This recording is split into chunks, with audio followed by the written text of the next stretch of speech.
నాగబంధం movie explanation. ఇది 1962లో జరిగే story. Prabhakar అనే వ్యక్తి ఆర్కియాలజీ డిపార్ట్‌మెంట్‌లోనే జీనియస్‌గా ఉంటాడు. తన దగ్గరకు వచ్చిన స్టూడెంట్స్‌తో ఇలా చెప్తాడు. నా అచీవ్‌మెంట్స్ అండ్ లెగసీ గురించి అందరికీ తెలుసు. కానీ నాకు కూడా ఒక ఫెయిల్యూర్ ఉంది. అదేంటంటే అనంత విశ్వాన్ని పద్మంలా మార్చి నాభిపై నిలిపిన ఆ విరాట పురుషుని ఆలయం. అది కనిపెట్టడానికే నా 30 ఏళ్ల జీవితం, అనుభవం రెండూ గడిచిపోయాయి. ఈ ఫెయిల్యూర్ నాకే కాదు, చరిత్రలో ఎంతో మందికి చేదునే మిగిల్చింది. స్టూడెంట్స్ లో ఒకడు ఇప్పుడు దానికి మార్గమే లేదా సార్ అని అడుగుతాడు. ఉంది. 1757లో ఆలయం పైన జరిగిన దాడి గురించి ఆఫ్ఘాన్ సుల్తాన్ అబ్దాలియా తన మంత్రి అక్కడికి వెళ్లే దారి గురించి ఒక పుస్తకం రచించారని ఈ శాసనం చెప్తుంది. ఆ దారి కనిపెట్టడానికి ఆ పుస్తకం ఒక్కటే మార్గం. ఆ పుస్తకం పేరే నాగబంధం. టెస్లా, జుల్ఫీ అనే ఇద్దరు వ్యక్తులను ప్రభాకర్ నాగబంధం రీసెర్చ్ పని మీద హిమాలయాస్ కి పంపిస్తాడు. జుల్ఫీకి ఏవో మాటలు వినపడడంతో ఒక చెట్టు దగ్గరకు వెళ్తాడు. ఆ చెట్టులో ఒక మాంత్రికుడు బంధింపబడి ఉంటాడు. ఆ మాంత్రికుడు జుల్ఫీని గాలిలోకి లేపి ఇలా మాట్లాడతాడు. గుర్తుపెట్టుకో అబ్దాలి, నీ లక్ష్యము నా లక్ష్యము ఒకటే, నాగబంధ ద్వారం తెరవడం, సృష్టిని శాసించడం. కానీ అలా జరగాలంటే ఆ ద్వారాన్ని తెరవగలిగే బ్రహ్మకమలం, గరుడ మంత్రాలు మన చేతిలోకి రావాలి. అవి ఎక్కడున్నా తీసుకురా, వెళ్ళు, వెళ్ళు అని జుల్ఫీని తన ఆధీనంలోకి తీసుకుంటాడు. టెస్లా ఇదంతా చూసి అక్కడి నుంచి పారిపోతాడు. ఆ సమయంలోనే టెస్లాకి నాగబంధం పుస్తకం దొరుకుతుంది. ప్రభాకర్ కి ఫోన్ చేసి నాగబంధం పుస్తకం దొరికింది అని చెప్పగానే ప్రభాకర్ ఆశ్చర్యపోతాడు. టెస్లా, ప్రభాకర్ ప్రైమ్ మినిస్టర్ ని కలిసి ఈ విషయం గురించి చెప్పాలని ఇండో అమెరికన్ సమిట్ దగ్గరకు వెళ్తారు. కానీ నెక్స్ట్ డేకి అపాయింట్మెంట్ ఇస్తారు. టెస్లా చర్చిలో ఉన్న తన భార్య, కూతురు దగ్గరకు వస్తాడు. తన భార్య ప్రెగ్నెంట్ గా ఉంటుంది. కూతురు పేరు రియా. జుల్ఫీ అక్కడికి తన మనుషులతో వచ్చి టెస్లా దగ్గర ఉన్న బ్యాగ్ లాక్కొని చూస్తాడు. పుస్తకం లేకపోవడంతో నాగబంధం పుస్తకం ఎక్కడా అని జుల్ఫీ టెస్లాని అడుగుతాడు. టెస్లా ఏమో నాగబంధం మీద నువ్వు చేస్తున్న కుట్ర ఈ జన్మలో తీరదు అనేతలికి జుల్ఫీ టెస్లాని రక్తం వచ్చేలాగా కొడతాడు. అది చూసి రియా ప్లీజ్ అంకుల్ ప్లీజ్, మా డాడీని ఏం చేయకండి అని బ్రతిమిలాడుకుంటుంది. జుల్ఫీ అయినా వినకుండా ప్రెగ్నెంట్ గా ఉన్న టెస్లా భార్యని కడుపు మీద తంతాడు. టెస్లాని మళ్ళీ పుస్తకం ఎక్కడుంది అని అడుగుతాడు. టెస్లా మళ్ళీ అదే సమాధానం చెప్పేతలికి టెస్లాని కొట్టి కొట్టి చంపేస్తాడు. రియా వాళ్ళ నాన్న దగ్గరకు వెళ్లి ఏడుస్తూ దేవుడు అన్నీ గమనిస్తున్నాడు, నిన్ను తప్పక పనిష్ చేస్తాడు అనేతలికి జుల్ఫీ రియాని షూట్ చేస్తాడు. కట్ చేస్తే తులసీవనంలోని పద్మమ్మ అనే ఆమె వంశస్థులు తరతరాలుగా సకల సర్పాలకి మూలమైన మానసమ్మదేవి విగ్రహానికి తొలి అభిషేకానికి పాలు ఇవ్వడం ఆచారంగా వస్తూ ఉంటుంది. పద్మమ్మకి మానసమ్మ అనే కూతురు, రుద్ర అనే కొడుకు ఉంటారు. అలాగే పద్మమ్మకి ఒక అన్నయ్య కూడా ఉంటాడు. పద్మమ్మ ఫ్యామిలీ అలాగే తన అన్నయ్య ఫ్యామిలీ కలిసి మానసమ్మ దేవి విగ్రహానికి తొలి అభిషేకం చేయడానికి పాలు తీసుకువస్తారు. అభిషేకం చేస్తుండగా పాము వచ్చి శివలింగం చుట్టూ చుట్టుకొని పడగ విప్పుతుంది. అందరూ దండం పెట్టుకుంటారు. ఈ సందర్భంలోనే పద్మమ్మ పూజారితో, పంతులు గారు, ఈ జాతర రోజు మంచిదని మానసని నాగులకోట నరసింహం కొడుకు నాగులకి ఇచ్చి పెళ్లి చేయాలని ముహూర్తం పెట్టుకున్నాం అని చెప్తుంది. అది పద్మమ్మ అన్నయ్య భార్య అయిని, ఏందేంది, ఇంట్లో అల్లుడు ఉండగా బయటోడికి ఇచ్చి పెళ్లి చేస్తే మా పరువు ఏం కావాలా? మీ ఆయన అప్పు చేసి పోయిండు, అది కుప్పై కూర్చుంది, ఆ అప్పు తీరుస్తాడనే కదా మా ఆయన పడవ అద్దెకి ఇచ్చింది. నేను ఇంకా మంచిదానిని కాబట్టి ఆ అప్పు సంగతి కూడా పక్కన పెట్టి మానసని మా ఇంటి కోడలు చేసుకుందామనుకున్నా. ఏ నా కొడుకు కింకాకి అందం లేదా, చందం లేదా అనేదలికి రుద్ర వెళ్ళి, అత్త, మనసు లేని చోట మనువు మంచిది కాదు అత్త అని దగ్గరకు వచ్చేతలికి దోసినట్టు నటించి వెనక్కి పడుతుంది. దాంతో కింకా రుద్ర దగ్గరకు వచ్చి, అమ్మ ఎవరో తెలియని అనాథ నా కొడుకువి, నాయన ఎవడో తెలియని నా కొడుకువి అంటుండగా రుద్ర చెల్లి మానస వెళ్లి కింకాని చెంప మీద కొట్టి, మా అన్నని ఒక్క మాట అంటేనే చెయ్యి లెగిసింది, ఇంకొక మాట అంటే అని కింకా గొంతు మీద కత్తి పెట్టి పీక తెగుద్ది అంటుంది. పద్మమ్మ మానసాని పక్కకు తీసి, ఆ అమ్మూరు సాక్షిగా చెప్తున్నా, రుద్ర నా బిడ్డ, ఎవరైనా చెయ్యేసినా ఒక్క మాట అన్నా మన మధ్య ఏ బంధాలు ఉండవు అని అందరికీ వార్నింగ్ ఇస్తుంది. సాయంత్రం రుద్ర తాగి వాళ్ళ మామయ్య ఇంటికి వెళ్లి వాళ్ళ మామయ్యతో ఇలా మాట్లాడతాడు. ఇవాళ జరిగింది తప్పే, కారణం ఎవరైనా ఇది అందరికీ బాధే.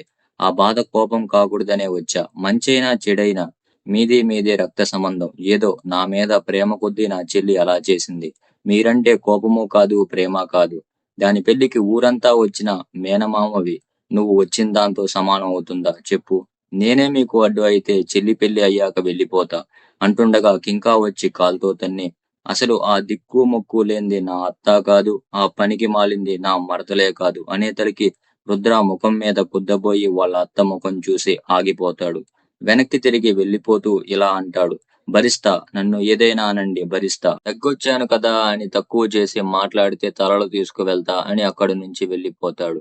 శ్రీరంగపురంలో తరతరాలుగా రంగనాథ స్వామికి పూజలు అందించే వంశం నుంచి వచ్చిన ఒక గురువు గారు ఉంటారు. ఈ గురువు గారి వంశస్థుల దగ్గరే రంగనాథ స్వామి గర్భగుడి తెరిచే తాళం, అలాగే స్వామివారి ప్రధాన ద్వారం తెరిచే కుంచెకోల, వీటన్నిటికంటే ముఖ్యమైన గరుడ మంత్రాలు లిఖించిన తాళపత్ర గ్రంథాలు కూడా వీళ్ళ దగ్గరే ఉంటాయి.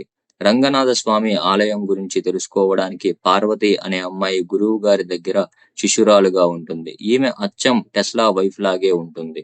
కొత్తగా ప్రియమణి అనే అమ్మాయి వేద శాస్త్రం గురించి నేర్చుకోవడానికి రాజా రవివర్మ గారి సహాయంతో గురువు గారి దగ్గర శిష్యురాలుగా చేరుతుంది. ఈమె కొంచెం అనుమానాస్పదంగా ఉంటుంది. రంగనాథ స్వామికి పూజా కార్యక్రమం ముగించి గురువు గారు రాజా రవివర్మ గారికి వస్త్రాలు అందిస్తారు. అప్పుడు రాజావారు స్వామివారి ఉత్సవాలు బాగానే జరుగుతున్నాయా అని అడుగుతారు. అన్నీ సవ్యంగానే జరుగుతాయి అని గురువు గారు చెప్తారు. ఒక బంగారు పుష్పానికి ఉత్సవాలు చేస్తారా అని ప్రియమని గురువు గారిని అడగగా, అది బంగారు పుష్పం కాదమ్మా, బ్రహ్మకమలం అని గురువు గారు పార్వతిని దాని విశేషత గురించి అర్థమయ్యేలా ప్రియమణికి చెప్పమనగా పార్వతి ఇలా చెప్తుంది. 17వ శతాబ్దం మధ్యకాలంలో ఈ రంగనాథ స్వామి ఆలయం కాలిపోయింది. అప్పటి రాజు అయిన రంగ మార్తాండవర్మ ఈ ఆలయ పునర్నిర్మాణం కోసం హిమాలయాలకు వెళ్లారు. అక్కడ శ్రీ మహావిష్ణువుకు ప్రతిరూపాలుగా భావించే శాలిగ్రామాలను తీసుకువస్తుండగా ఒక నాగసాధువు ఈ బ్రహ్మకమలాన్ని ఆయనకు ఇచ్చారని మన చరిత్ర చెప్తుంది. ఆనాటి నుంచి ప్రతి కార్తీక పౌర్ణమి నాడు ఉత్సవాలు నిర్వహిస్తున్నారు అని చెప్తుంది. రుద్ర తన చెల్లి మానస బ్రహ్మోత్సవాలకి వస్తారు మొక్కు తీర్చుకోవడానికి. ఆ సమయంలోనే రుద్ర పార్వతిని చూసి దగ్గరికి వెళ్తుండగా రాజా రవివర్మ మనిషి ఆపుతాడు. అప్పుడే రుద్ర రాజా రవివర్మని చూస్తాడు. ఉత్సవాలు విజయవంతంగా జరుగుతాయి. ప్రియమణి అందరూ నిద్రపోతున్న సమయంలో పూజ గదిలోని రంగనాథ స్వామి గర్భగుడి తాళం తీసుకుంటుంది. ప్రియమణి కోసం ప్రభాకర్, గుర్తున్నాడు కదా, ఆర్కియాలజీ డిపార్ట్మెంట్ లో పనిచేస్తుంటాడు అని చెప్పాను, అతనే. ప్రభాకర్ తో పాటు ఇంకో వ్యక్తి కూడా ఉంటాడు. ఇద్దరూ వెయిట్ చేస్తూ ఉంటారు. ప్రియమణి ముస్లింస్ లాగా వేషం వేసుకుని బ్రహ్మకమలాన్ని తీసుకువచ్చి ప్రభాకర్ కి ఇస్తుంది.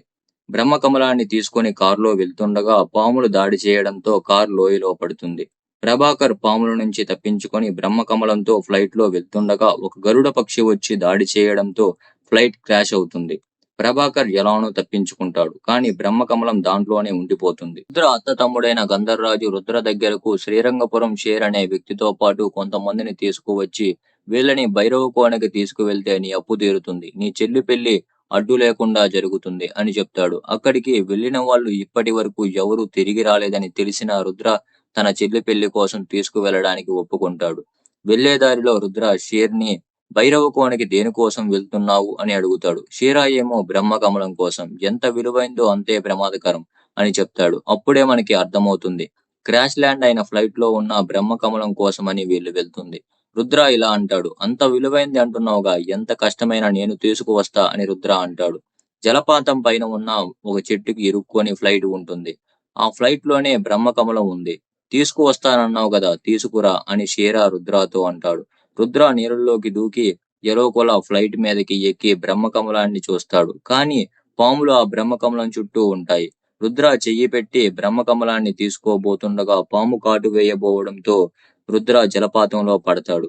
రుద్ర చెయ్యి బ్రహ్మకమలానికి తగలడంతో బ్రహ్మకమలం కూడా జలపాతంలో పడిపోతుంది. దాంతో షీరా ఇంకా తన మనుషులు కూడా జలపాతంలోకి దూకుతారు. ఆ నీళ్ళల్లో ముసలు ఉండడంతో షీరా మనుషుల్లో ఒక్కొక్కరిని తినేస్తూ ఉంటాయి. రుద్ర తన దగ్గరకు వచ్చిన ముసలితో ఫైట్ చేసి బ్రహ్మకమలాన్ని తీసుకొని అక్కడి నుంచి తప్పించుకుంటాడు. కానీ స్పృహ లేకుండా ఒడ్డున పడతాడు. పార్వతి గుర్తుంది కదా, శ్రీరంగపురంలోని గురువు గారి దగ్గర శిష్యురాలుగా ఉంటుంది. తను రుద్రాన్ని చూసి కాపాడుతుంది. మెల్లిగా పార్వతి రుద్ర ప్రేమలో పడతారు. పార్వతి రుద్రతో నేను ఇక్కడికి ఎందుకు వచ్చానో తెలుసా అని జరిగిందంతా ఇలా చెప్తుంది. గర్భగుడిలోని బ్రహ్మకమలం కనిపించకుండా పోవడంతో అందరూ మా గురువు గారి పైన నింద మోపారు. దాంతో నేను ఆ బ్రహ్మకమలాన్ని తీసుకువచ్చి మా గురువు గారి తప్పు ఏమీ లేదని నిరూపిస్తా అని చెప్పి వచ్చా అని ప్రేమని ఫోటో చూపించి, తను షీరా అనే వ్యక్తి ఇద్దరు బ్రహ్మకమలం కనిపించకుండా పోయినప్పటి నుంచి వీళ్ళిద్దరు కూడా కనిపించడం లేదు. వీళ్ళు ఇక్కడ తులసి వనంలో ఉన్నారని తెలుసుకుని ఇక్కడికి వచ్చా. అప్పుడే ఒడ్డున స్పృహ లేకుండా పడి ఉన్న నిన్ను చూసా అని చెప్తుంది. రుద్ర ఏమో నేను కూడా అక్కడ స్పృహ లేకుండా పడి ఉంది కూడా ఆ బ్రహ్మకమలం కోసమే అని చెప్తాడు. ఇంతకీ ఆ బ్రహ్మకమలం ఎక్కడుంది అని పార్వతి అడుగుతుంది. రుద్ర చెప్పబోతుండగా రుద్ర అమ్మ, చెల్లి, బావ అక్కడికి వస్తారు. పద్మమ్మ రుద్రాని చూసి బాధపడి పార్వతి కాపాడిందని తెలుసుకుని పార్వతిని మానస పెళ్లికి పిలుస్తుంది. నాగులు మానస మెడలో తాళి కట్టే సమయంలో కింకా నాగులని షూట్ చేసి చంపేస్తాడు. వాళ్ళ నాన్న కింకాకి అడ్డు వెళ్లడంతో కత్తితో పొడిచి నన్ను అవమానిస్తున్నప్పుడు లెగవని నోరు ఇప్పుడు లెగుస్తుందే అంటాడు. మీ నాన్నరా అని వాళ్ళ అమ్మ అనేతలికి నానే కాదు అమ్మైనా నరికేస్తా అని వాళ్ళ అమ్మని కడుపు మీద తన్ని నరికేయబోతుండగా రుద్ర వెళ్లి చేతితో కత్తిని పట్టుకుని ఆపుతాడు. వాళ్ళ అత్త రుద్రాతో పగోళ్ళు ఎవరో మనోళ్ళు ఎవరో తెలుసుకోలేకపోయాను రా, నరికేయరా రుద్ర అనేతలికి రుద్ర కింకా చేతిలోని కత్తి లాక్కొని కింకా తల నరికేస్తాడు. అప్పుడే అక్కడికి జుల్ఫీ గుర్తున్నాడు కదా, నాగబంధం పుస్తకం కోసం టెస్లాని చంపేస్తాడు. అతనే వీటన్నిటి వెనకాల ఉంది. క్షీరాని బ్రహ్మకమలం కోసం భైరవ కోణకి పంపించింది కూడా తనే. ఇప్పుడు ఆ బ్రహ్మకమలం రుద్ర దగ్గర ఉందని తెలుసుకుని రుద్రాని గొలుసులతో కట్టేసి తన కళ్ళ ముందే తన అమ్మని, అత్తని, బావని, మరదలని నరికేస్తాడు.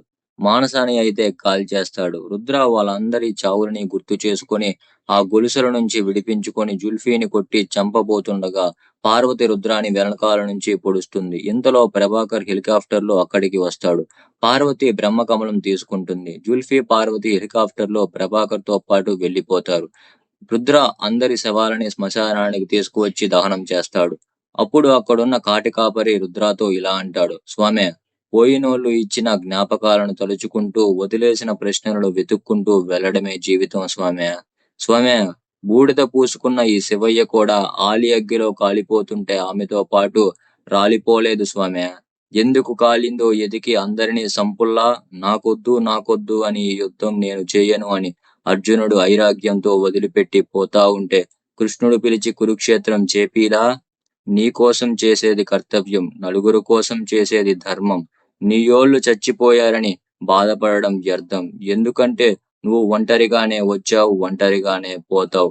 నువ్వు ఎందుకు పుట్టినావో కాలమే చెప్పుద్ది. నీ పుట్టుకి అర్థం నువ్వే ఎత్తుక్కో, దారి దొరుకుద్ది అని చెప్పి అక్కడి నుంచి వెళ్లిపోతాడు. రుద్ర అన్నిటి గురించి గుర్తు చేసుకుంటుండగా అప్పుడే తను భైరవ కోణకి తీసుకువెళ్లిన క్షీరాని ఇంతకు ముందే శ్రీరంగపురంలో బ్రహ్మోత్సవాలకి మొక్కు తీర్చుకోవడానికి వెళ్లిన సమయంలో పార్వతిని చూసి ముందుకు వెళ్తుండగా రాజా రవివర్మ మనిషి రుద్రాని ఆపుతాడు అని చెప్పాను కదా, అతనే క్షీర అని గుర్తుకు వచ్చి రాజా రవివర్మ దగ్గరకు వెళ్తాడు. రాజా రవివర్మ చనిపోయాడని తెలుసుకొని తన తమ్ముడితో జరిగిందంతా చెప్పి ఈ ఘోరానికి కారణమైన క్షీరాకి మీకు ఏం సంబంధం అని అడుగుతాడు.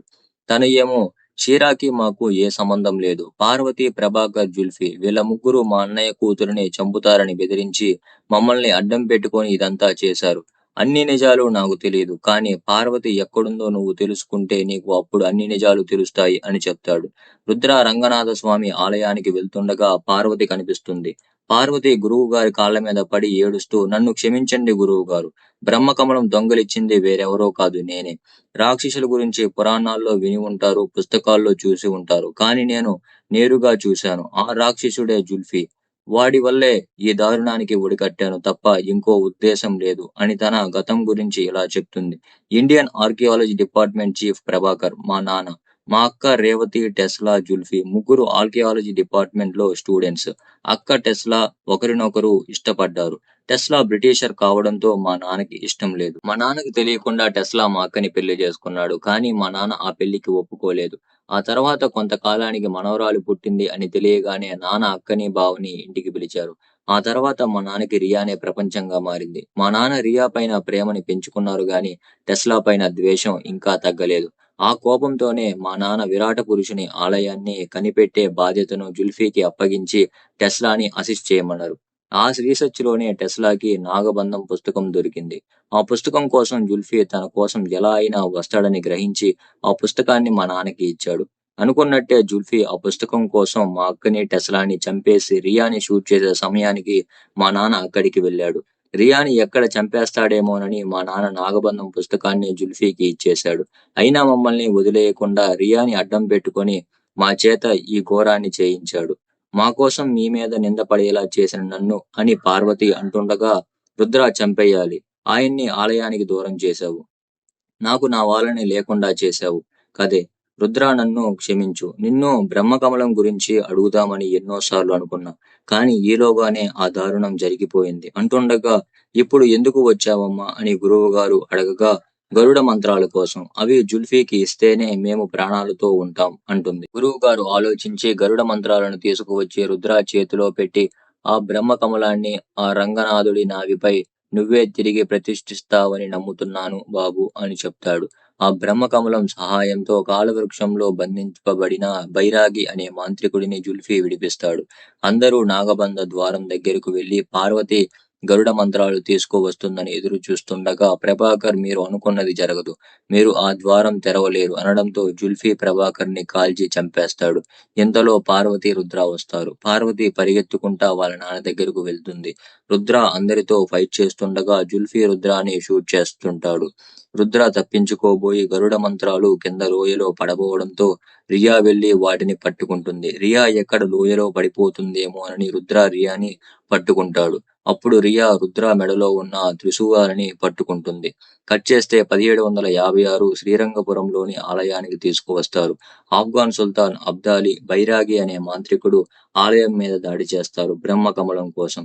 కానీ అక్కడ పూజలు చేసే గురువుగారు ఒక చిన్న పిల్లకి బ్రహ్మకమలం ఇచ్చి ఆలయంలోని రహస్య మార్గం నుంచి బయటికి పంపిస్తాడు. ఆ చిన్న పిల్ల అచ్చం రియాలాగే ఉంటుంది. సైనికులు తనని వెంబడిస్తారు. తన చెయ్యి జారి బ్రహ్మకమలం పడిపోతుంది. తనని కూడా ఎక్కడ చంపేస్తారేమోనని పరిగెత్తుకుంటూ నాగసాధువుల దగ్గరకు వెళ్తుంది.